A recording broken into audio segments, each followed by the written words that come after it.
Well, good afternoon, everyone, and welcome to Out on the Ranch. I'm Dr. Lee, and it's another beautiful day in South Texas, although it's going to be a warm one today. Supposed to be around 100 degrees this afternoon with 30-mile-an-hour gusts of wind. That is not a good combination. The rains we were supposed to have last week, they said 3 days of rains, guaranteed 90% chance at the least. We wound up, while the coast got 15 inches of rain, we wound up with about 1/8 of an inch to 1/4 of an inch maximum. And you can see by looking at the pastures out there, they're burned up and there's no rain in sight. So this is going to be another one of those hot, brutal summers we fear. Well, guys, I hope the weather's good wherever you are, and I hope life is treating you well. As you saw from the intro, my old buddy Dozer got to come and spend a week with me while his family is in California vacationing. And Dozer came out here and went to work, took right over on security duty, taking Bud's place, and he made all my morning ranch rounds with me, and he did the same thing in the evening. However, in the evening, he couldn't go much further than about 1.5 miles, and he would start limping pretty badly. And we went by Bud's grave. We passed Bud's grave several times on our duties through the week, and I think Bud whispered in his ear and told him, if you get up on the pavement, it's much easier. So Dozer figured that out pretty quickly. He got out of the rocks and the deep grass, got up on the pavement, and also if you're on the pavement, when you go by the house, if Dr. Lee's not watching, you can kind of peel off and go in the yard and lay down and go to sleep. And Dozer did that several times too. But anyway, it was good to have old Doze out here. It's kind of hard to see him slowing down. We'd have him in the house in the family room and with a bunch of people in there, and he would just lay down in the middle of the room and go to sleep and start snoring and dreaming and, you know, just doing old dog things.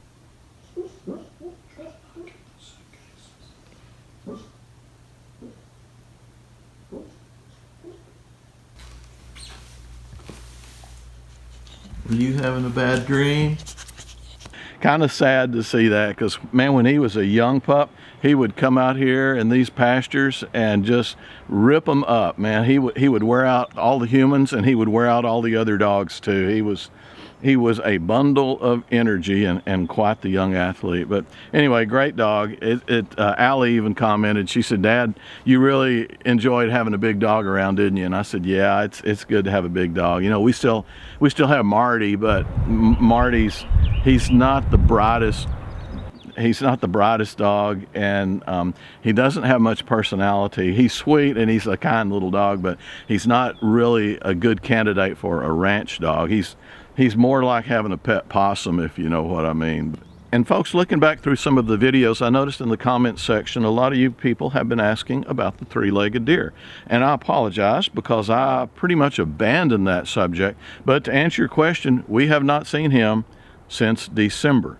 And for all of those of you who do not know what I'm talking about, because the last video I made on him was a year ago, but we had this little deer that jumped in the backyard. He was a little buck, and he only had 3 legs. And this was probably in the spring last year we started noticing him.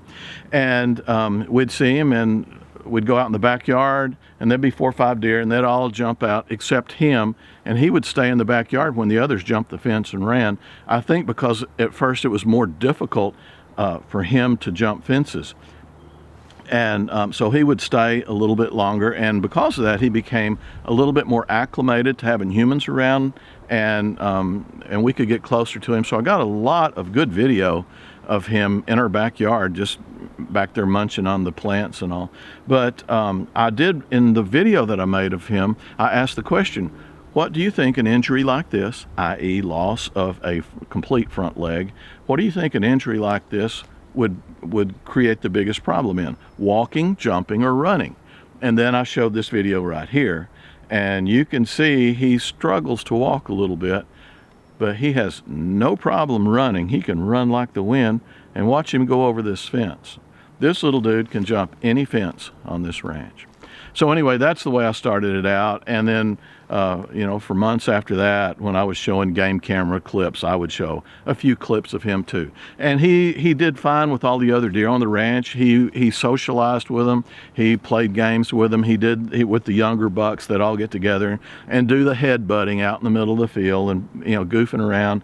And like you've already seen, he could run really, really well. Walking was a different story for him, but he got around just fine. We saw him on every game camera on this whole ranch. He made his little cameo appearances every now and then. So anyway, the thing is after deer season, we never saw him again. The last pictures that the game cameras caught him was sometime in December. And in deer season, they all go way back there across the creek and back up in there. There's a forest back up in there, and it's real common for them to go up in there and hide. And I don't ever go up in there and disturb them because they need to stay put. And I know if I run them out of there, the ranches on the other side will kill them. So I don't even go up in there. But I was anticipating him coming back, but that didn't happen. Also, there's another deer that we have, a larger bodied deer, more adult deer, who had a broken right rear ankle, and he really struggled getting around, and we did not see him come back either. Common for the hunters to take him out. It's very common for the hunters to kill sick, diseased, injured, maimed deer like this. And honestly, that's probably a blessing in disguise, because sooner or later the coyotes were going to get these guys. And in December, the last time we saw them, there were a lot of coyotes around. So honestly, I hope the hunters did get him. I appreciate them doing that. That's just like us putting animals to sleep when their life becomes more pain than pleasure. But anyway, that's the story of the three-legged deer. We haven't seen him. I don't think we'll ever see him again. If we do, we will rejoice that day, and I'll put him right back on a video for you. Also, guys, last week I presented a little story where some of the rescue ladies in South Texas sent me information on a dog. There was a lady driving down the road, and the car in front of her threw a dog out the window of the car while it's driving down the road, and the dog had its throat slashed. And they had taken it to a high kill shelter, and they needed a vet to take it really quickly. So I took the dog in. And this will be a vet ranch dog, so I'm not going to tell you a whole lot about it right now, because you will be able to see start to finish on vet ranch probably in another month or so. But this little dog, we did get it in. It did not, and I'll show you a little video of it right now. It was not a stabbing wound of the throat. They had a guy down in South Texas that had been cutting up dogs, and that they thought that this was going to be one of them. But this little dog's wounds, a slash wound would be located just right across the bottom part of the throat.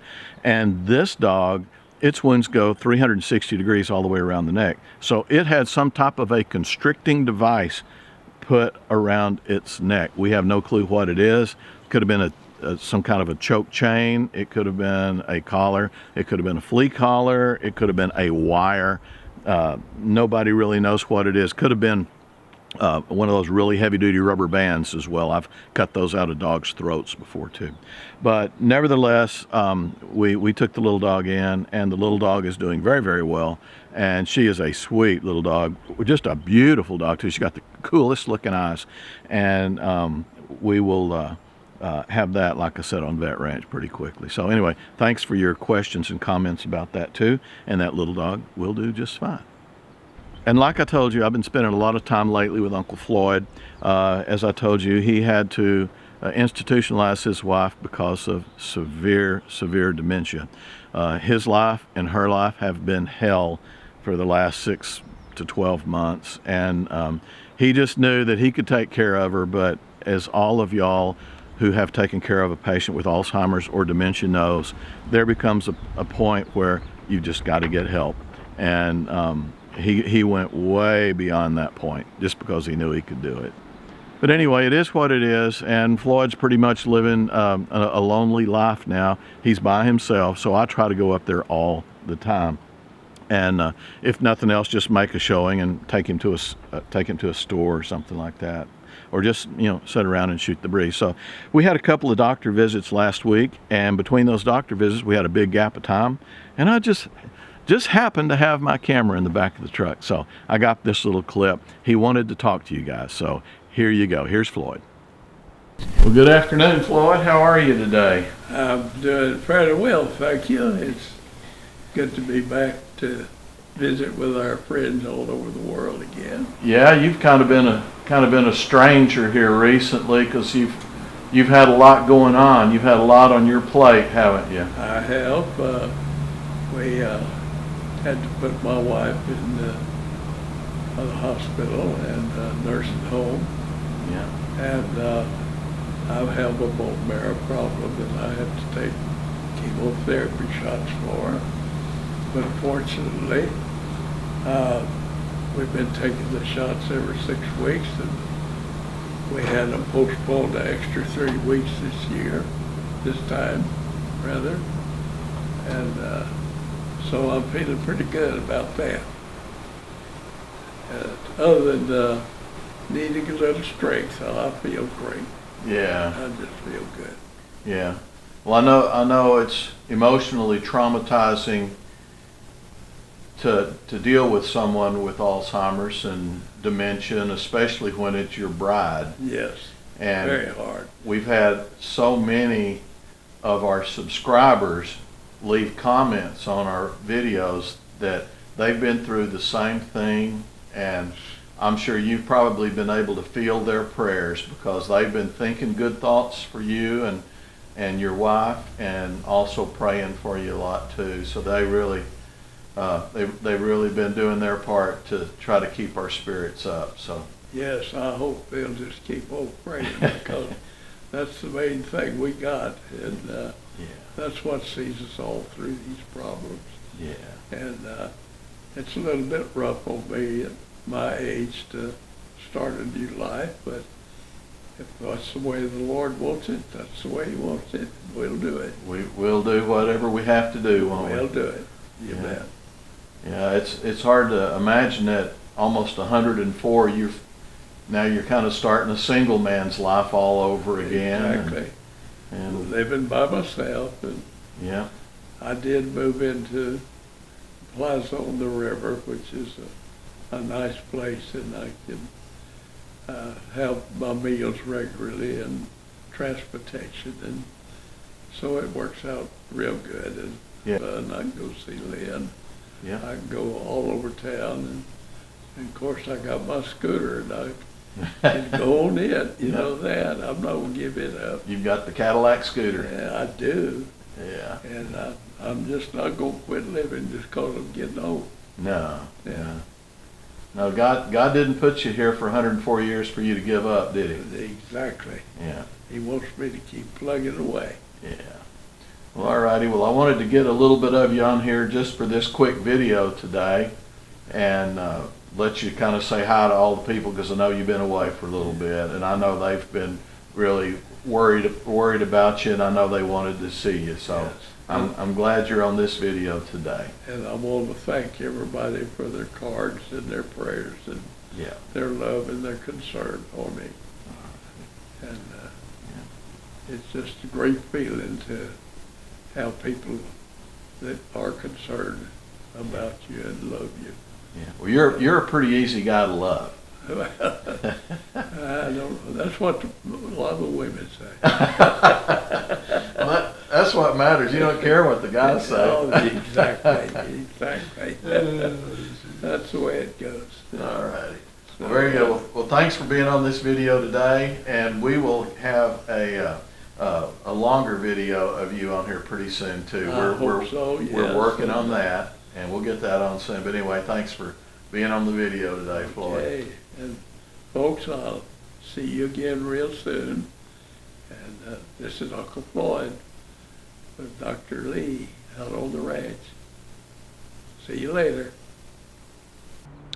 Well, all right, guys. I thought you would enjoy that. What a sweet guy he is, man. It's just a blessing to be around him. I just love him to death. But anyway, guys, like I've told you before, he's got a birthday coming up next month.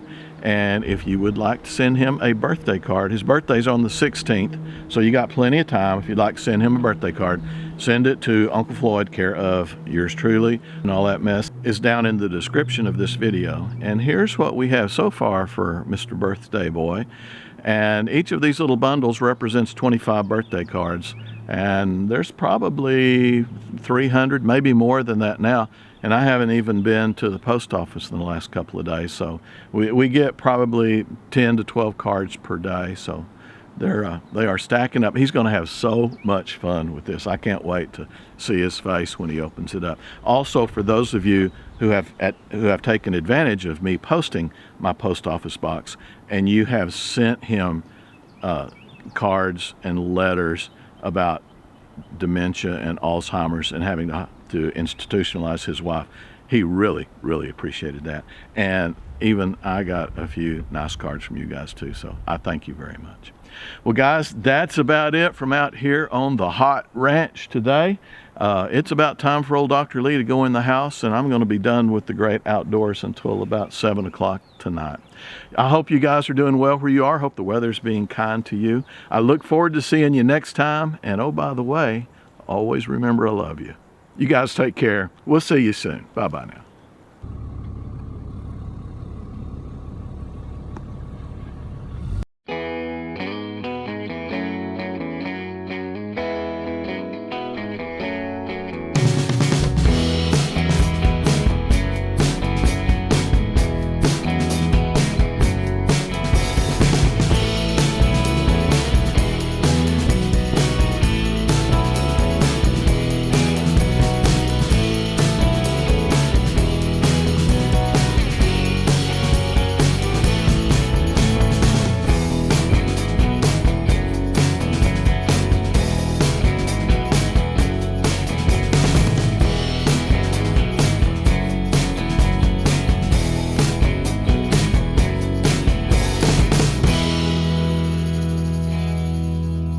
So what you doing there, Al? Neutering a dog, Dad. All right. Who's going to learn you? That's a mistake.